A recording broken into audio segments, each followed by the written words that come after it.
सभी भक्तों को श्री शिवाय नमस्तुभ्यम हर हर महादेव। ओम नमः शिवाय, जय महाकाल, शिवाय नमः। ओम।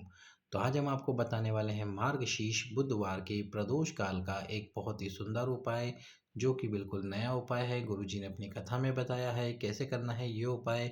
आज हम आपको इस पूरे उपाय को अच्छे से समझाएंगे। तो आपको क्या करना है, सबसे पहले तो वीडियो को लाइक करना है, चैनल को सब्सक्राइब करना है, वीडियो को अधिक से अधिक लोगों के पास में शेयर कर देना है। इसमें आपको 51 बेलपत्र की आवश्यकता होगी। कितने बेलपत्र? 51 बेलपत्र। यदि आप कल 51 बेलपत्र से ये उपाय ना कर पाएँ तो मार्गशीर्ष का जो अगला बुधवार आएगा उसके दिन कर लेना इस उपाय को। यदि उस दिन ना कर सके तो सोमवार की अष्टमी, शिवरात्रि, प्रदोष के दिन इस उपाय को ज़रूर से ज़रूर करना। तो क्या करना है आपको, इसमें 51 बेलपत्र लेने हैं। अब 51 बेलपत्रों को लेकर इस प्रकार से आपको सभी बेलपत्रों को रखना है। कैसे रखना है? जैसे आपने ये पहला बेलपत्र रखा, फिर इसके पास में ही दूसरा बेलपत्र है। सब बेलपत्र की डंडी अंदर की तरफ यानी कि केंद्र की ओर होगी। अब जैसा कि जानते हैं कि सर्कल का केंद्र सेंटर यानी कि बीच में होता है, तो इस प्रकार से बेलपत्र की डंडी इस तरफ होगी। तो जब आप इस तरह से बेलपत्र की डंडी रखते जाओगे और 51 बेलपत्रों को इस प्रकार से रख दोगे तो एक बेलपत्र का कमल, बेलपत्र का चक्र तैयार हो जाएगा। ये जो बेलपत्र का कमल या चक्र जो आप स्क्रीन पर देख रहे हो, इसी प्रकार से बनाना है। अब आपको इस बेलपत्र के कमल और चक्र को भगवान शंकर के मंदिर में लेके जाना है। चक्र आप या कमल घर से भी बना सकते हो और शिव मंदिर में जाकर भी इसको बना सकते हो, रख सकते हो बेलपत्र को। साथ में आपको चाहिए होगा लाल चंदन। लाल चंदन के साथ यदि लाल चंदन ना हो तो पीला चंदन ले लीजिए। और इसके साथ ही आपको ज़रूरत होगी अक्षत। अक्षत आपको थोड़े से ज़रूरत होगी, जिसको हम चावल कहते हैं। चावल या अक्षत की आपको आवश्यकता होगी। इन अक्षतों को आपको पीला कर लेना है हल्दी में, यानी कि पीले अक्षत की आपको आवश्यकता होगी।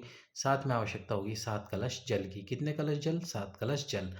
अब यदि आपको मंदिर में 7 कलश जल मिल सकते हैं, मंदिर में कोई पात्र है, बाल्टी है जिसमें आपको जल मिल सकता है, तो उसमें ही आप जल भर लीजिए। बस बाल्टी का किराया 1 रुपये और पानी का किराया 1 रुपये मंदिर के, शिव मंदिर के अंदर डाल दीजिए। इसके बाद में आप उस बाल्टी का इस्तेमाल कर सकते हैं। और नहीं मिल सकता तो अपने घर से ही फिर आप जल भर कर लेकर जाए किसी बड़े पात्र में, जिसमें 7 कलश जल आसानी से हो। अब आपको क्या करना है, इस बेलपत्र के कमल को लेकर चल जाना है भगवान शंकर के मंदिर में। सबसे पहले तो दक्षिण दिशा में पहुंचना है। दक्षिण दिशा में पहुंचकर इस प्रकार से जो आपके पास में पात्र या बाल्टी जिसमें जल है उसको रख लेना है। इसके साथ ही जो बेलपत्र का कमल है उसको रख लेना है। अब क्या करना है आपको, जो कमल है बेलपत्र का आपके पास में, इसके बिल्कुल सेंटर में यानी कि बिल्कुल बीचों बीच आपको जो आपके पास में लाल चंदन है उस लाल चंदन को लगा देना है, लाल चंदन को रख देना है इस प्रकार से। इसके साथ ही जो पीले किए हुए अक्षत है आपके पास में, उन पीले अक्षतों को भी आपको रख देना है इस बेलपत्र के कमल के बिल्कुल बीचों बीच। जितने भी पीले अक्षत आपने किए उन सबको रख देना। अब आपको इस पूरे बेलपत्र के कमल को 51 बेलपत्र को एक साथ उठाना है, अपने हाथ पर रखना है। तुमरुकेश्वर महादेव का स्मरण करना है। पुत्र कामना करनी है, पुत्री कामना करनी है, वंश कामना करनी है, या और कोई भी आपकी कामना हो जो कि पूर्ण नहीं हो रही है, उस कामना को बोलिए। और फिर एक बार में ही इस कमल को भगवान शंकर के शिवलिंग पे समर्पित कर दीजिए। समर्पित करने के बाद में जो आपके पास में पात्र है, इस पात्र में से एक कलश जल भरिए। तुमरुकेश्वर महादेव का नाम करते हुए धीरे धीरे उस कलश से जल समर्पित कीजिए। एक कलश जल समर्पित करने के बाद में उसी कलश से दूसरा कलश जल भरिए, फिर उसी कलश से जल समर्पित कीजिए। इस प्रकार से 7 कलश जल 7 बार तुमरुकेश्वर महादेव का नाम लेते हुए समर्पित कर दीजिए। इस प्रकार से प्रदोष काल में आपका ये उपाय पूर्ण हो जाएगा। प्रदोष काल आप सभी जानते हैं, जब सूर्य अस्त होता है तो सूर्य के अस्त होने के समय से 45 मिनट पहले और 45 मिनट बाद का जो समय है वो प्रदोष काल कहलाता है। इस प्रदोष काल में आपको ये उपाय कर लेना है, या तो बुधवार के दिन, सोमवार के दिन, सोमवार अष्टमी के दिन, या फिर क्षमा करना, सोमवार अष्टमी के दिन या शिवरात्रि के दिन या मासिक शिवरात्रि के दिन इस उपाय को ज़रूर करें। बाबा भोलेनाथ आपकी कामना को अवश्य ही पूर्ण करेंगे।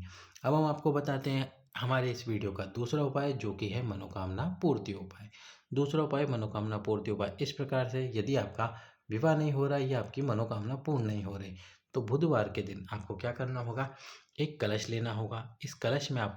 पीले इस कलश में आपको चने की दाल, जो दाल आती है चने की, उस चने की दाल को डाल देना है। इस चने की दाल को आपको डाल देना है। डालने के बाद में पूरी रात्रि इस कलश को रख देना है। पूरी रात्रि इस कलश को रखिए। इसके बाद में अगले दिन गुरुवार के दिन आपको सुबह सुबह उठना है। गुरुवार के दिन उठकर इसके अंदर 2 गोल सुपारी रखिए। गोल सुपारी रख के 2 सिक्के रखिए। 2 जो सिक्के आते हैं 1 रुपये के, 2 रुपये के, 2 भी आपको पास सिक्का मिल जाए उस सिक्के को रख दीजिए। सिक्के को रखने के बाद में आपको इस कलश में जो सुपारी और सिक्के रखे हैं उनकी पूजा करनी है। पूजा कैसे करनी है? जल अभिषेक करना है इनके ऊपर, इसमें आपको चंदन चढ़ाना है और पूजा करने के बाद में इस कलश के मुख को आपको ढक देना है। बिल्कुल ढक दीजिए इस कलश के मुख को पीले कपड़े से। इसके बाद में किसी भी ब्राह्मण को जाकर इस पीले कलश का दान करके आ जाइए। जो भी आपकी कामना है, या फिर आपका विवाह नहीं हो रहा है, विवाह कई समय से अटका हुआ है, या जो भी आपकी कामना है वह कामना जल्द से जल्द पूर्ण हो जाएगी। तो अब हम चलते हैं हमारे ही इस वीडियो के तीसरे उपाय की तरफ। पर वीडियो को लाइक करके, चैनल को सब्सक्राइब करके, वीडियो को शेयर कर दीजिए। तीसरा जो उपाय है वो है रजस्वला धर्म से जुड़ी समस्याओं के लिए। यदि माताओं बहनों को रजस्वला धर्म से जुड़ी कोई भी समस्या है तो आप सबसे पहले तो डॉक्टर के पास जाइए, डॉक्टर का इलाज लीजिए। गुरुजी हमेशा कहते हैं डॉक्टर का इलाज भी ले, और जो उपाय गुरुजी बताते हैं उस उपाय को भी अवश्य ही कीजिए। जब उपाय सफल हो जाए और जो आपकी समस्या है समाप्त हो जाए तो दवाई लेना बंद कर दीजिए और उपाय भी मत कीजिए। तो क्या करना है आपको? बुधवार के दिन आपके घर में जो भी तुलसी का क्यारा हो, जो भी तुलसी का क्यारा हो, उस तुलसी के क्यारे के पास में आपको एक कटोरी रख देनी है।